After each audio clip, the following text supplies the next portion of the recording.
Welcome to the Burgundy Gold Knuckleheads podcast. As always, you know who's riding shotgun. It's my main man, Reggie. What is going on, bud? What up? What up? What up, Ken? How you doing, Man, man? it's been a minute. It's been a minute here. It has been a while, man. We have taken full advantage of the off season, Yes. right? The players are off, chilling, vacationing, doing whatever they're doing with the family. Terry's getting married, Yeah. right?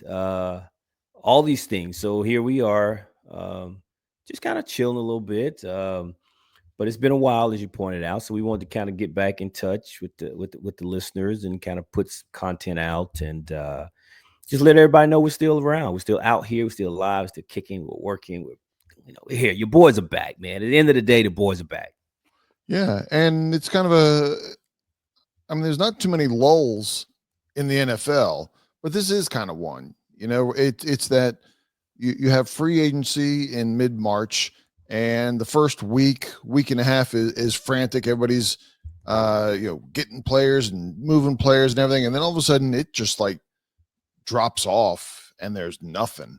We start getting, we're in April now, and so in about another week and a half, you'll hear more and more pre-draft talk and people putting out, who's going first, who's going second, who's going third, and all the way down the line. And I'm just going to go on a limb and say that if you look at 15 or 20 people projecting who Washington's going to get, maybe 10% will get it right? Yeah. There's so much movement. There's so many possibilities. There's at 29, you don't know who's going to slide. You don't know who we might step up. We might drop back. There's so many variables. Unlike last year. Last year we knew, right? It was one of, probably one player, possibly another player, but we knew who we were getting. And Well, we knew he was getting a quarterback, right? We wasn't 100% sure correct. which one, but we knew he was getting a quarterback. Yeah. But for me, to your point, typically this time of the year isn't quite the lull for me because there's so much draft talk. And so I'm always interested in what we're going to do in the draft because we're typically picking top 15, right? Yeah. So you're looking at all the mocks, you're looking at all the potential players that can be there. This year, man, I can't remember in my life where we've been picking this late in the draft, right? Right. And especially this part of, in my life where I cared as much about football like I do now as an adult, because as a youngster, I didn't really care too much about all of that other than who we got and when the seasons start. But as an adult, I can't remember the last time we've been picking this far back. And because we're picking so far back, to your point, there's no way to predict who we're going to get.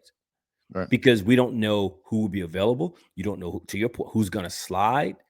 We're going to have the Laramie Tunsil video posting type of scenario where a player all of a sudden falls in the draft because of something that got leaked the day before the draft. Who knows what's going to happen, right? Right.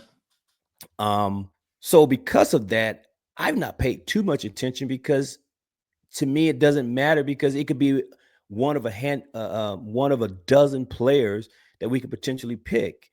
Now, what's going to be really going to piss me off is I stay up to watch the draft, and then we get to Washington number 29, and then we trade out. we trade out to the fourth pick in the second round. Right. And we're going to pick on day 2. And I done sat up watching this all night. I'm gonna be pretty damn pissed off because here's the thing. I don't believe for a second, given that we only have 5 picks, I don't believe for a second we're trading up. Okay. Just simply because of the lack of picks.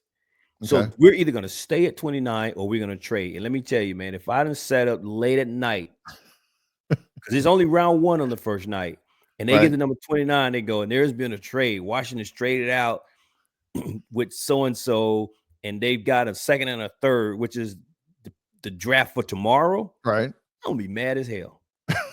Because the draft is on a school night for me, brother.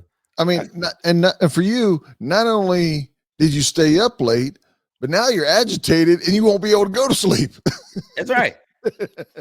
And because the draft's on Thursday, I got to work. I'm gonna have to work the next day. So I done stayed up to watch just for you to tell me we done traded out. Man, I'm telling you right now, I'm be irritated. I'm be real irritated, Ken. But I would say just show up at the bar, take Friday off, and you don't have to worry about it. You know, I'll give you a ride home. You can drink, eat, carry on as much as you want, celebrate who we get at 29, and can't listen. you're off the next day. Listen, I like the sound of that. Okay, but I'm not taking a day off for a draft. And I was like, you can get me for a playoff game. Not the 29 draft, right? Maybe the second. You know, last year at number 2, maybe take it off for that, right? No, I'm not taking a day off for a damn draft. You can get me take a day off for a couple things, but it's not going to be for the NFL draft. But anyway, I digress. But and I'm, just because it popped up, if Washington is in the Super Bowl this coming year, are you going to take the Monday after? 100%. Are you taking that off? 100%. 100%. I figured that would be the answer. I think I'm, 100%. and me as a non-drinker, predominantly, I'm probably taking Monday off too. But first of all, I'm in the camp that I believe the NFL, they give us 2 weeks between the championship games and the Super Bowl. I don't know why the game can't be played on Saturday. Everybody is watching around the world that game, and I don't know why they can't move that game to Saturday. But even with them keeping it on Sunday, why the hell do they keep the game at 7:00? I know it's 6:00, I think, our time, or 5:30. By the time they go through all of the anthems and the pregame and everything that happens, it's 6:00. Like, we've had all day, 2 weeks for the game. Make the damn Super Bowl on Saturday, man. Let's move it on. It's an event. At this point, the NFL has made the Super Bowl an event. It's not just a game. It's an event. So make the biggest event of your season on a Saturday, man. You know how much money they make. Is that one of the first moves that Commissioner Reggie would make? Damn right, 100%. That'd be the first thing on the bucket list. As soon as I get in, okay, you got my name on the door. Let this chair, blah blah. Where's the thing I need to sign to move the Super Bowl to Saturday? That's the first order of business. 100%. I'm not going to complain about that. I'm fine with it on Sunday, but I wouldn't complain about it moving to Saturday either. And look, that's fine if you keep it on Sunday. Move it up. Why are we playing at 7:00 on a Sunday night? Well, I think they're trying to get everybody from coast to coast in somewhat of a prime time from coast to coast. They make it Saturday night. They make it Saturday night. Yeah. Again, I don't have a problem either way. But there's probably more people in the Reggie camp on that would sign off on that. That's what's up. And then I think people will be either in the Reggie camp or they don't care camp. Okay. I don't think people are going to be thumping for to keep it on Sunday, man. You got to keep it on Sunday. But well, you better tell Raj to listen up. Listen up, Raj. Right. Your boy might be coming for your spot. I'll live in New York. Hey, you if I recall right, you do have your resume ready. My resume stays ready, Ken. Yes, it stays ready for the commissioner job. Absolutely. All right. That's enough fun with that. We're going to talk here a little bit about some of the moves that Washington, or recap, I should say, some of the moves Washington makes and what we want to see in the upcoming draft. Because there's always holes, right? I don't care how good of a team. Every team lost some players in free agency, picked up some players in free agency, but there's still some holes that you're hoping to try and fill in the draft. And while we may not, kind of just do some generalities here instead of naming names, kind of give an idea of where we think there's some gaps still to fill. But Reggie, you mentioned earlier on our pregame show uh, about some rule changes. I know we probably don't have time to go over all of them, but do you want to talk about a couple of those, or go over one or two of those rule changes, or what they're talking about at Yeah, least? yeah. Well, I think the biggest two, um, one is the kickoffs, right? They changed where guys are lining up on the kickoffs from a safety perspective. But what they found is teams were doing a lot of kicking the ball into the end zone, and teams were just okay bringing the ball out to the 25-yard line, right? Right. But it's kind of interesting that the league made a change to the kickoff rule due to concussions and safety. And then we know that's specific to Washington against Dallas when Austin Eckler got knocked out, right? Right. So even with the change, concussions can still happen. But according to the data, with this rule change they did last year, concussions were down 48%. Okay. Mm-hmm. So it made an impact. But what happened is there was no return game Right. on special team. So now what they did to entice teams to kind of run the ball out or return the ball. Now, if you kick the ball out of in the back of the end zone, it's no longer just a touchback. The ball now comes out to the 35-yard line, which is simply 5 yards short of when the ball is kicked out of bounds on a kickoff. Right. And we've all known in years past that was a big deal. It was Yes. great when it happened to you. It's like, man, we're getting the ball at the 40. Right. You pick up a first down or two, and boom, you're in field goal range. Well, now the ball's at the 35-yard line if you kick it out of the end zone. And so now teams are going to be forced to kind of kick it in what they call the landing zone, and then it forces the kick return. Ironically, Washington was part of Washington's strategy. We had a pretty good special teams that Dan and crew decided to kick the ball into like the 5-yard line and force the teams to come out because we had a pretty good special teams coverage team. Right. Austin Reeves. Drawing a blank on Revo. Jeremy Reeves and the crew. Those guys are pretty good on coverage, and so we did pretty good on it. Right. But a lot of teams were just kicking the ball out of the end zone, forcing the teams to come out to the 25-yard line and play defense, right? So you can get your thoughts on that. Well, and I just want clarification. So when they're classifying it as kicking out of the end zone, are they talking about like all the way out the back of the end zone, or even like if I catch the ball and kneel 1 yard in the end zone, what in the area that would be considered a touchdown, is that take me all the way to the 35? That's a great question, and I don't know the answer to that, but I would assume if any touchback, I think will be considered any ball that's in the end zone or out of the end zone, I think will be considered a touchback, and the ball will come out to the 35-yard line. Yeah, that's too much. I thought the 25 was being a little bit generous. I mean, if they want to entice it a little bit more and go to the 30, I guess I could live with that. If they want the, it if depends they on what want your more objective returns, is, though, right? what's that?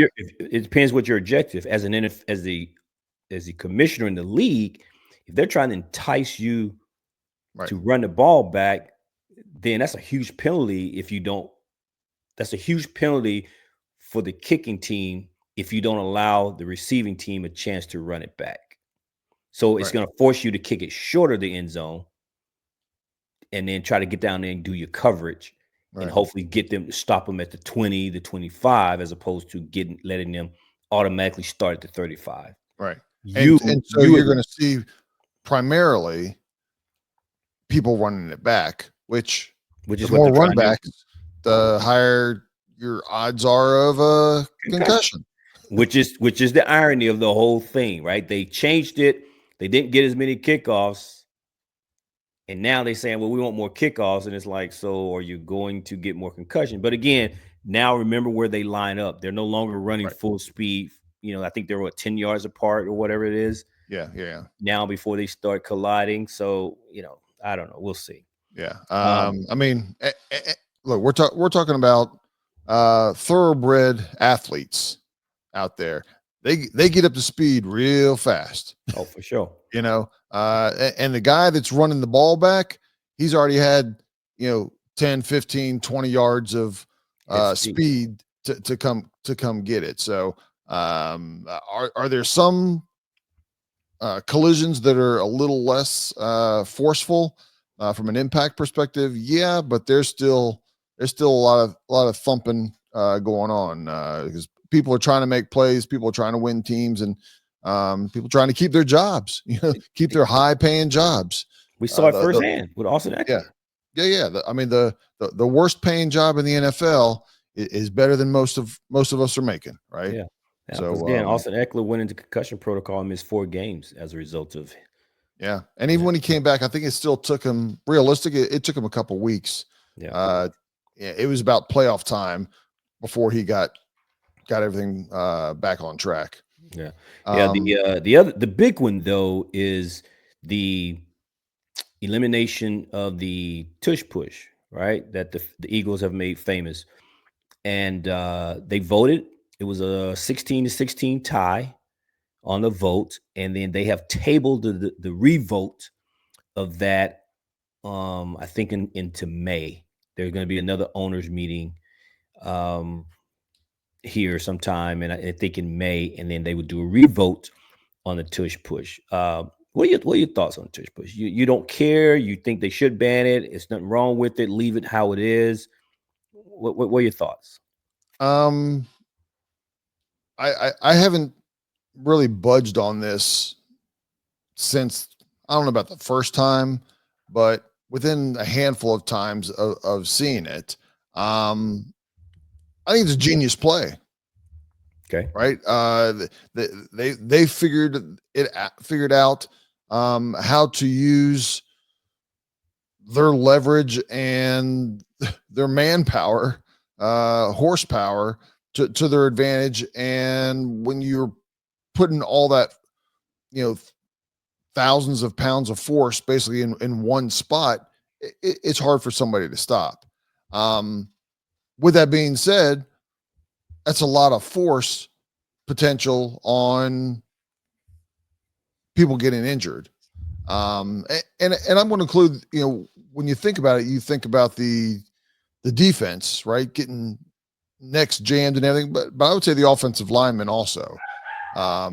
There's a lot of potential for injury on that, and I think it's just waiting for somebody to get injured bad on that. Again, there's a lot of force on that.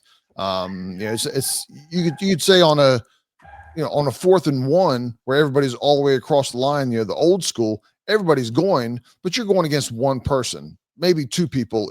I'm just going to say if you're a tackle.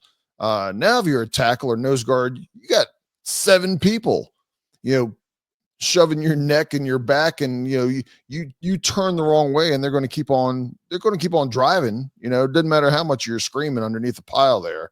I think it's just setting up for some nasty injuries. Right. And I don't disagree. And I'm not new on that. I've been saying that for pretty much since maybe not day 1, day 3 of definitely the first season that the tush push kind of took over. Yeah. Well, I find it interesting that people bring up injury as a reason to get rid of it, but I don't think I've known to date any player to have gotten injured on this play, whether it's on the offensive side or the defensive side.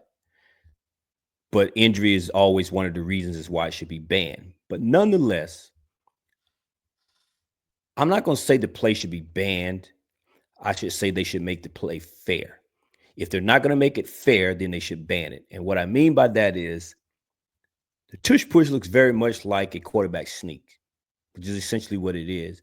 Sure. Which with the addition that the people behind the quarterback can push the quarterback, which is in turn pushing the lineman in front of him on the defense.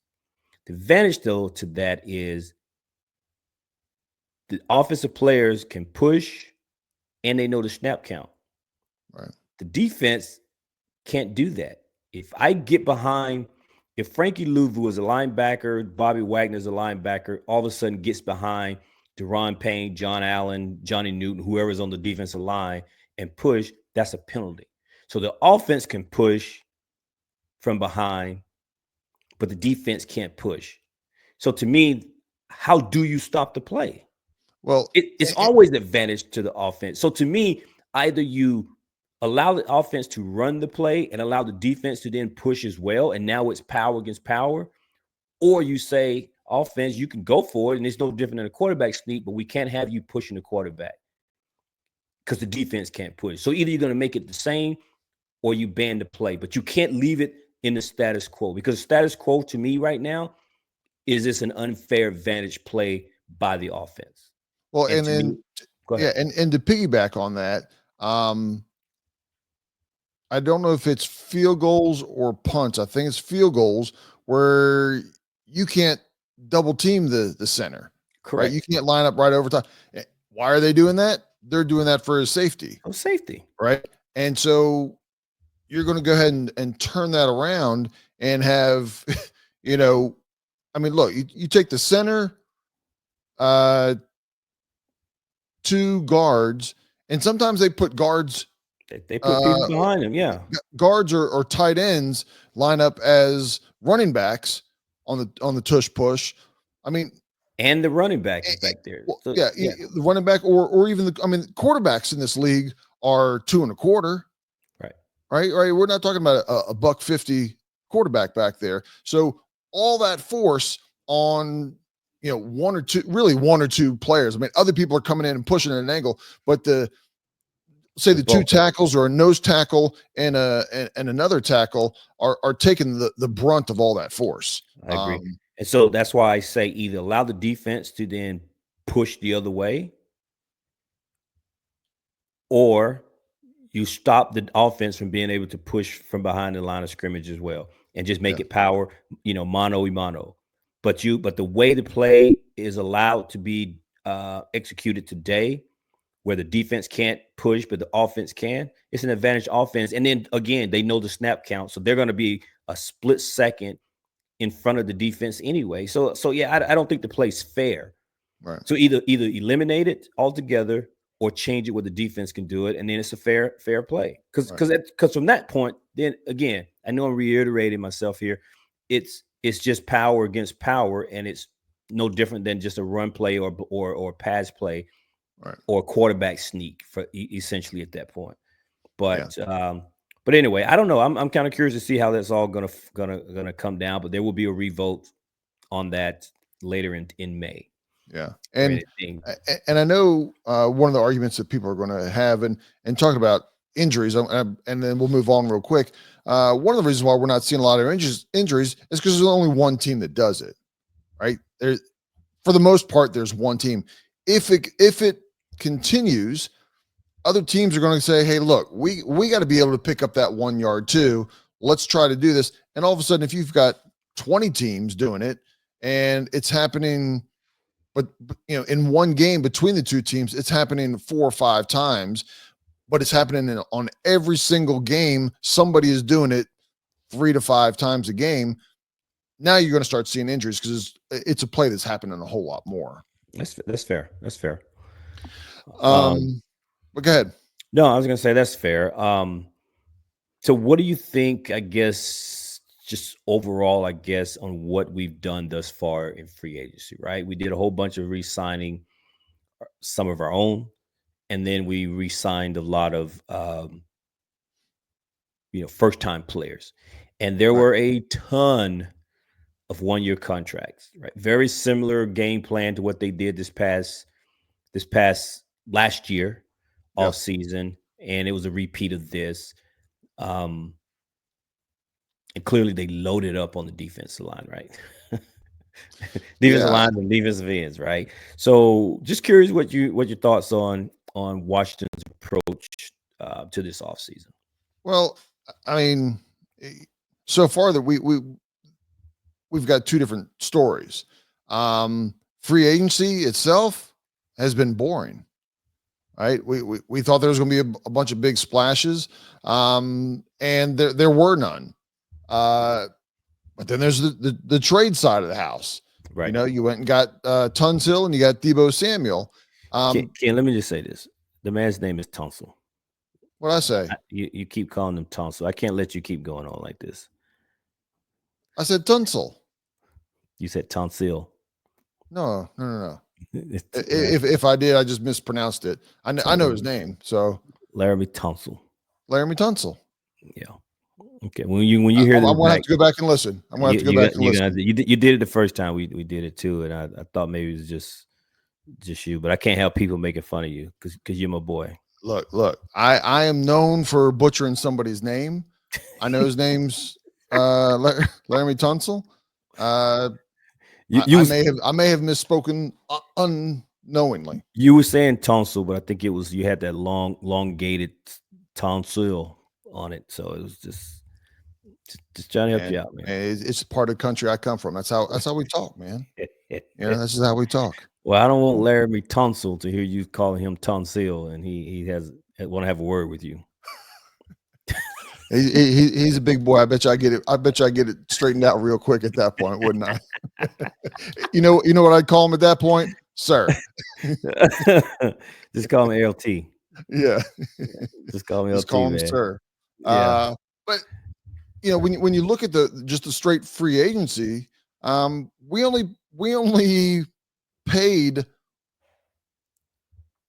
one person more than $10 million to come over and play for the Commanders. I mean, and everybody's questioning that.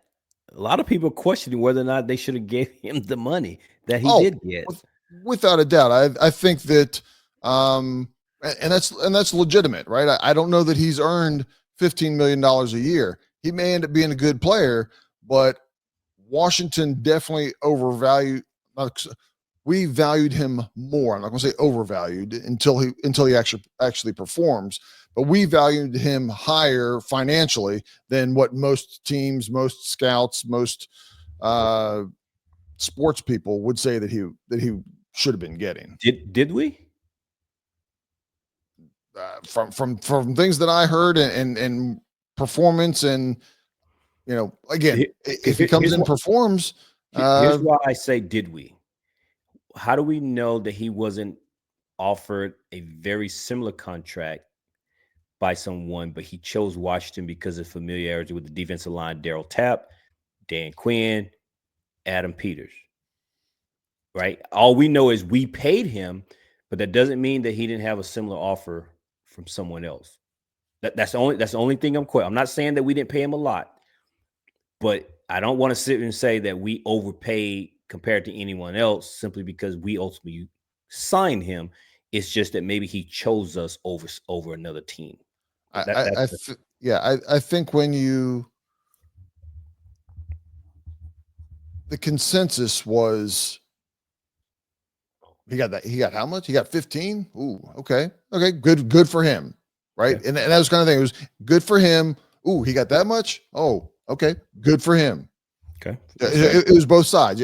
Good for him for getting that money, but everybody was a little surprised. Maybe he was at I think most people thought that maybe he was in the 8 to 10 range, maybe even 12. Us fans were, right? I didn't hear a lot of media. I mean, there were some local reporters who thought because he had a down year in New York, but hell, everybody in New York had a down year. Right? They won 4 games? I don't know that he's had much of an up year. I mean, he hasn't been in the league that long. And I hope he comes in here and we go, man, we got a bargain at 15 million, right? And in today's football, 15 million, if you're performing better than Jonathan Allen, then you earn your money in the NFL today. Well, I was listening to John Keim podcast, and I don't want to butcher this, but if I recall, although his average pay per year is 15 million, this year his salary is only going to count 7 million against the cap. And then next year, obviously the salary cap would go up, and then his salary would be about 18 million against the cap. So for the first 2 years of his deal, they would be cap friendly. And if he's not performed well after the first year or the second year, they can clearly get out of his contract. But Right. but although he's getting an average of 15 million per year, when it comes to his cap hit and how it's affecting the team's ability to sign players and how it's affecting our bottom line, it's not an ugly contract from what I understand. Okay. But with that being said, I expected. I mean, I think I've already said this on a previous podcast. I was expecting more from a free agency, right? We had the number 3 amount of money. Yes, we took on Tunsil's contract along with Debo Samuel's contract, and those were larger contracts. But I still expected through free agency a bigger name player. Now, to be fair, a lot of the big name players re-signed with their own teams, last minute. So I think this was definitely a down year for free agency. As far as I don't care what position it was, wide receiver, running back, offensive line, defensive line, there weren't a lot of big names out there compared to some previous years. So that comes into play for sure. Yeah, I think the increase, the amount of increase on the salary cap all of a sudden allowed teams the ability to re-sign some players that we thought were actually going to hit the free agent market. Right.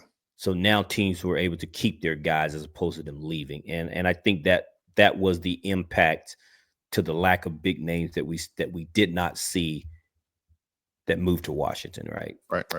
And so, and to your point there, normally you hear of players are salary cap casualties. Right. But you didn't hear that in the NFL really at all, across the board, not just for Washington, but across the league. Sometimes a team is in salary cap hell and they have to cut a player or 2 or 3.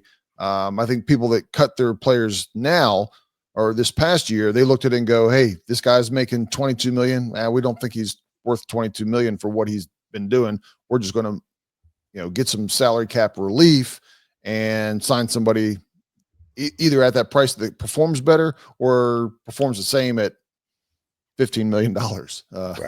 Right. But I would agree though. We didn't get the big name, the sexy picks, players that come in and everything.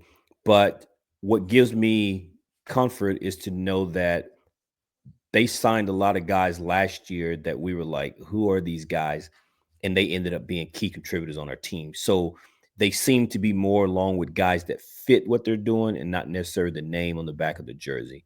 Right. And so although many of these players that they signed, with the exception of Laramie Tunsil and Debo Samuel, I think they signed guys that fit their scheme, fit their system.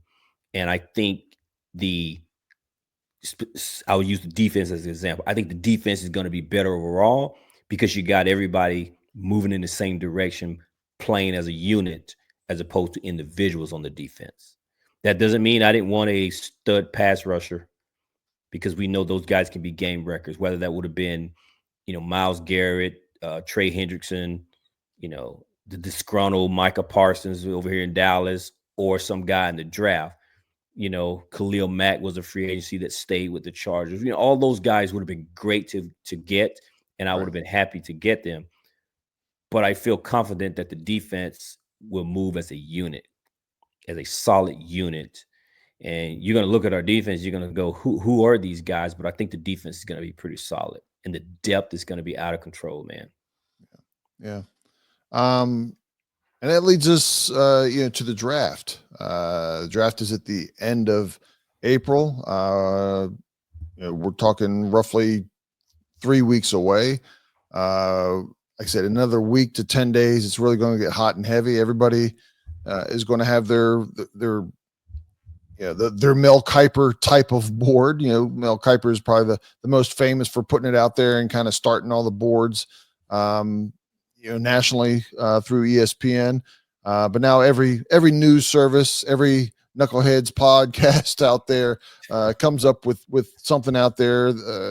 You've got your people out there that kind of get ridiculous, and they make some wild and bold predictions. I say more wild than bold. And hey, once in a while they might hit it and they'll be able to say, I told you so, and try to get some kind of recognition for it.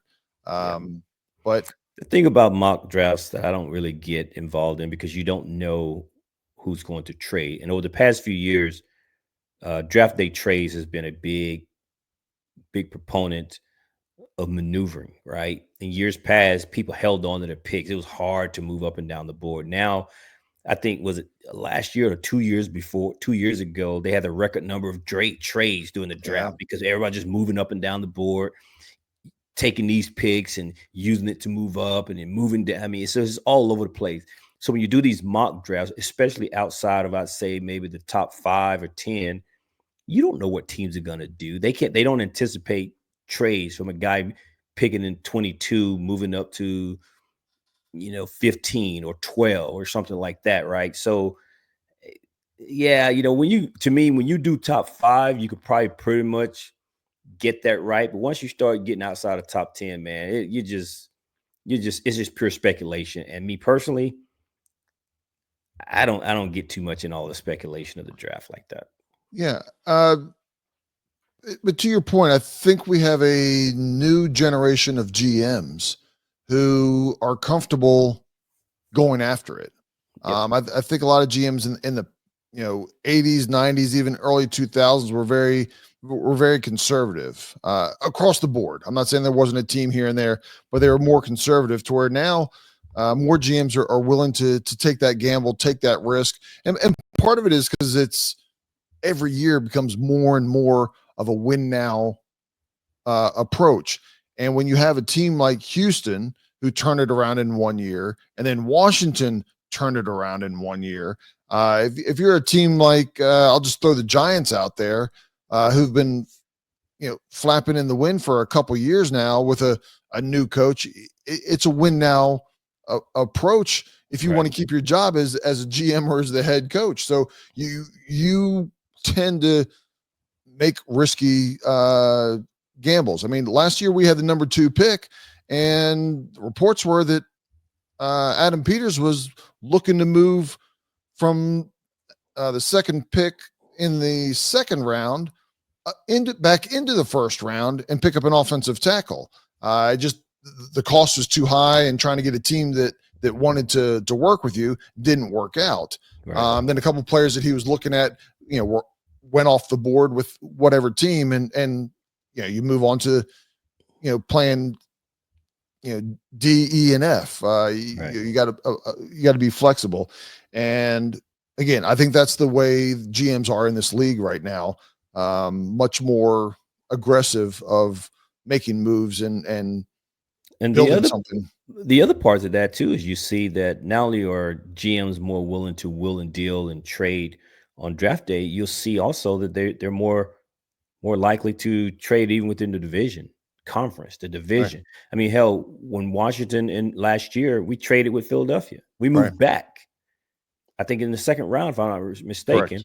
We traded down when they couldn't trade back in the first. They traded down the second round with Philadelphia, and Philadelphia ended up picking either Cooper DeJean or whatever the other guy named. It was Cooper DeJean. Right. It's like that was within our own division. Right. And then this kid turned out, at least in year 1 as a rookie, to be pretty solid for him. Right. He seems to be one of their star players that they're going to build that defense around in the future. So GMs are doing whatever, man. I think those lines are blurred now, and it's just like whoever's going to will and deal. And here's what my plan is, and it doesn't matter who the team is that's going to help me execute my plan. Right.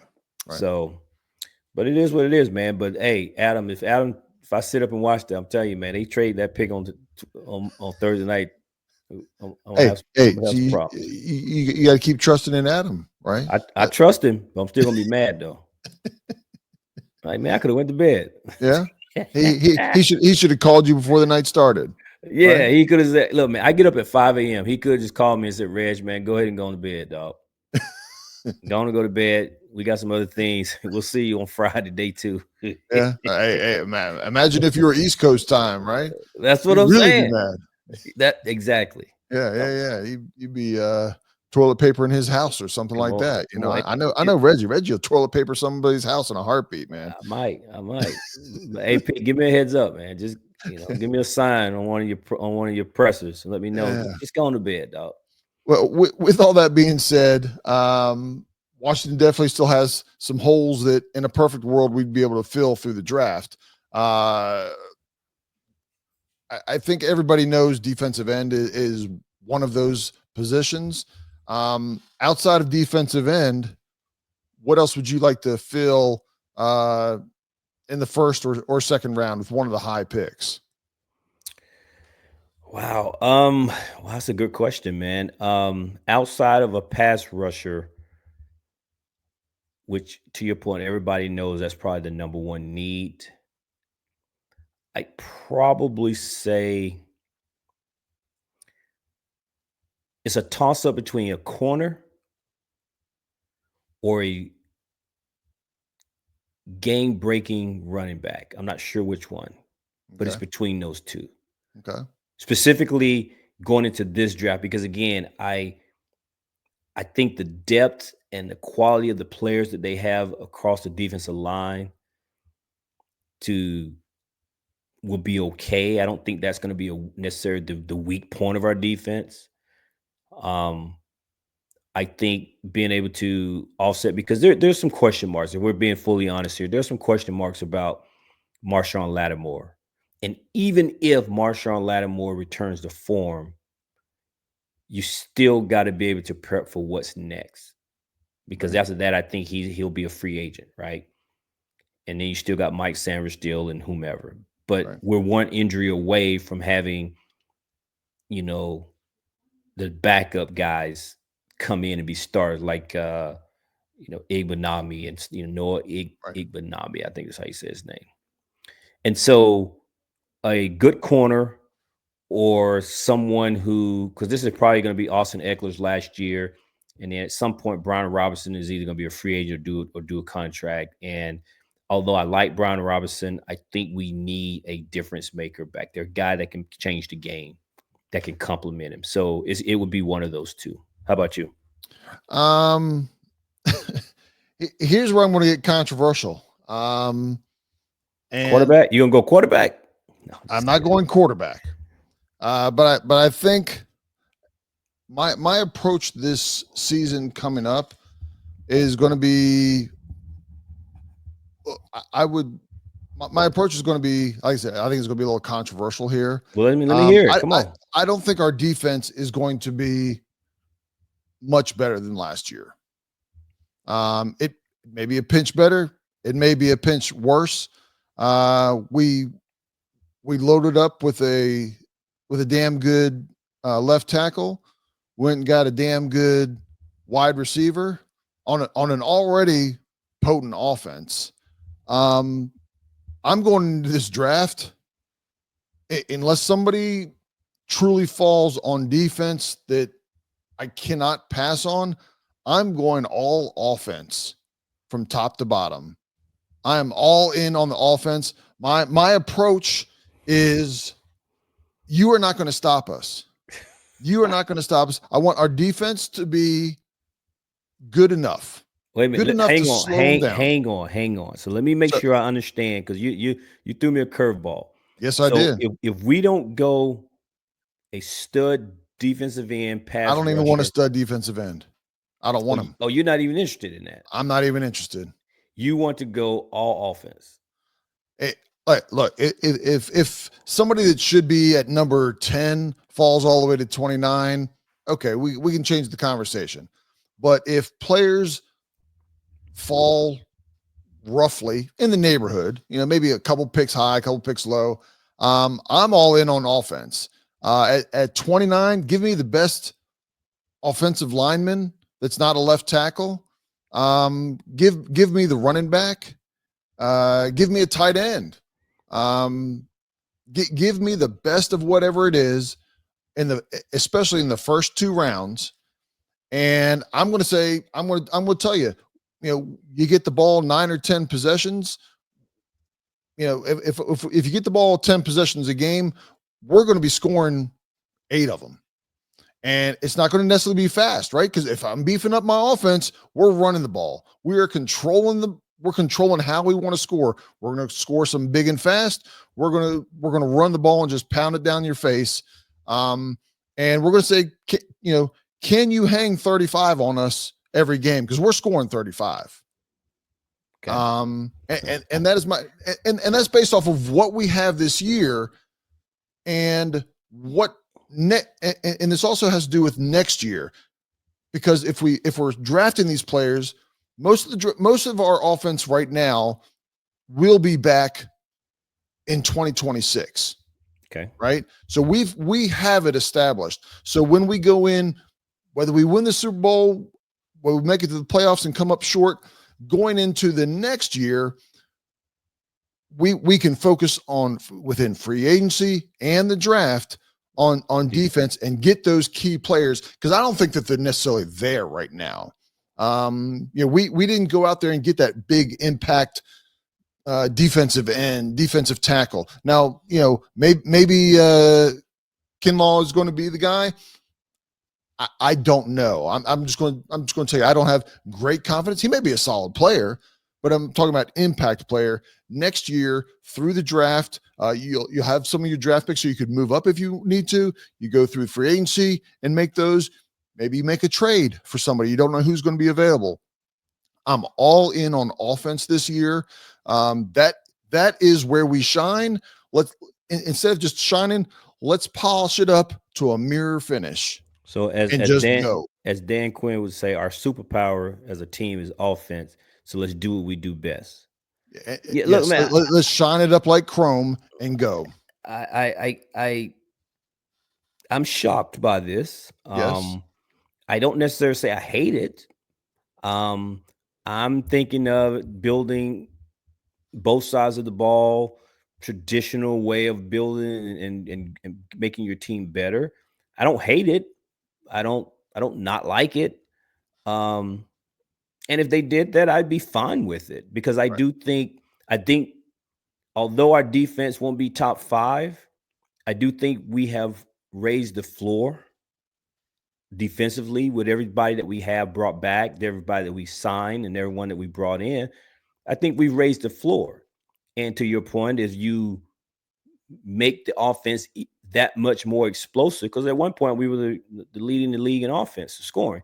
So you make it that much more explosive, then the defense doesn't have to be that shut down defense week in and week out. So again, I don't hate it. Surprised to hear you say it, but I don't hate it. Yeah, and let's just say, with the 29th pick, we go and take a offensive guard, a right tackle, and so quickly our offensive line potentially becomes a top 5 offensive line. With the second round pick, I take a running back or tight end. Now, look, I want to take a running back or a tight end that is worthy of a second round pick, right? I'm not reaching just to take them. I want them to be there and be worthy of that. But man, if you get in the second round, you get a stud running back with a stud offensive line on top of adding that to this offense. Come on, man. You're making Brian Robinson sit on the bench because you got this quick, fast rookie, and you got B-Rob coming on if you need some power, and Eckler, I don't know whether it's Eckler or whether it's B-Rob is your third running back. Come on, man. Yeah. Like I said, man, I don't hate it. You don't get much argument from me on that. So, okay. Wow. Well, there we go. There we have it, ladies and gentlemen. My man Ken coming with something, throwing a curveball, coming out of left field, but I like it. Yeah. I like it, man. I like it. Okay. Well, and then you again, for me, those are the first 2 picks, and then I think our next pick is like the 4th, and then 6th and 7th. At that point, you start filling in, best available player for a need that you have. Sure. With your 4th round pick, your 6th round pick, and your 7th round pick. Okay. All right. GM Ken's got it. I got a plan. But now at 29, if somebody offers me their second, it's not too high, and their third to move up into the first round, maybe I consider it. Okay. Because now the second and third round, now I got 3 players for my offense, right? I'm loading up, man. I'm loading up with what I would call the stud picks. I'm loading up on offense, and I'm going. Okay. I'm going. I'm convinced. I like it. I'd have no problem with that approach. Okay. If that's the way that the route and the path that Dan Quinn and Cliff and Adam Peters decides to go in, I'd be on board with it. They get no. I'd have more issues with them trading out of the first round after me sitting up watching it than I would that approach. Right. And that's from a sleep perspective. Yes, sir. Yes, sir. Right. If the draft started in 2 in the afternoon, do whatever you want. Do what you want. Do what you want, sir. So, well, right on, man. You got any other thoughts on the draft or what you want? Don't, man. I like I said, I've not gotten heavily into all the mock draft stuff because I think there's such an unknown. There's so many different ways that this thing can happen to the point that I've not invested a lot of time worried about who potentially we could pick at number 29. I think the draft is going to happen the way it's going to happen. So therefore, at this point, I'm just going to sit, wait, and watch and see how it goes. And based on who we get, I'm going to be pretty happy about it no matter which way they go, I'm pretty sure. Because, again, at this point, I trust what the front office is doing. And until they give me reasons to doubt them, I'm going to rock and roll with these guys. That's what they do. I'm with it. I'm about it. So. Yeah, I don't think Adam Peters is going to listen to this podcast and decide to go necessarily the route that I'm talking about. You never know. But you never know. Yeah, again, I don't think there's a whole lot of disagreement that if there's a quality defensive end that's worthy of being picked at number 29, it's probably the pick that's going to go. If there's not one there, then yeah, you're going to alternate positions based on the players that are there. But well, I've seen just as many mocks showing us going defensive end as I've seen them going wide receiver.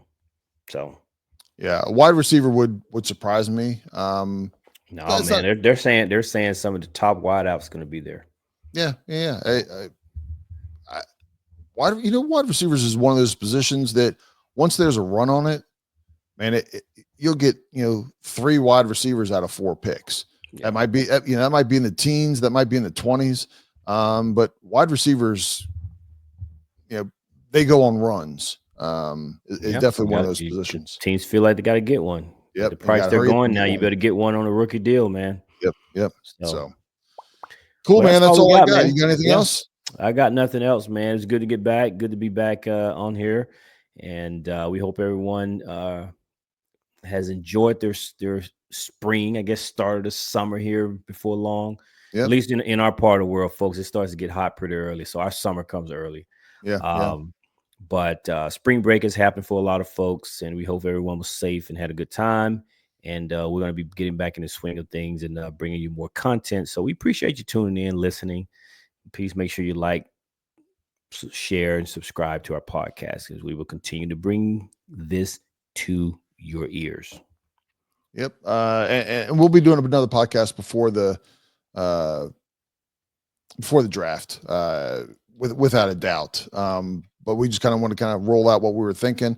As we get going closer, we'll start hearing more rumblings and rumors. A lot of times those rumblings and rumors are distractions and not don't hold a lot of validity to them. Again, especially at 29. But we'll talk about it, see what's going on, and bring you any kind of news that's going on at the time. So till next time, peace out, knuckleheads. Peace out.